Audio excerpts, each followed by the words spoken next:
Welcome to Samba Samba. Enjoy the video. In this video, I will show how to change brake pads on a Ford Mustang. First, gather your tools, including a jack, lug wrench, and a C-clamp. You'll also need new brake pads and some brake cleaner.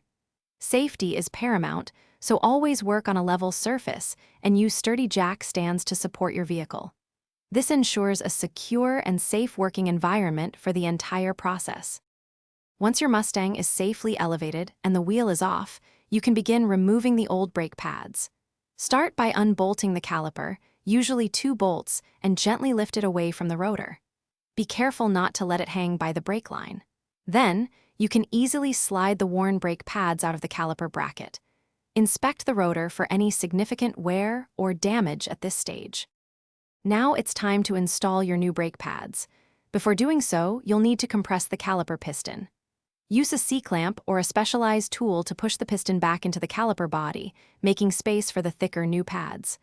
Once compressed, insert the new pads into the bracket, ensuring they sit correctly. Finally, reinstall the caliper, tightening the bolts securely, and reattach the wheel. After everything is reassembled, pump the brake pedal several times before driving. This action pushes the caliper piston back out, seating the new pads against the rotor. Also, check your brake fluid reservoir and add fluid if it's below the minimum line. Remember to drive cautiously for the first 100 miles, avoiding hard braking to properly bed in the new pads. And hey, for other great deals and that awesome sock link, check the description below. Thanks for watching. Consider subscribing if we helped you.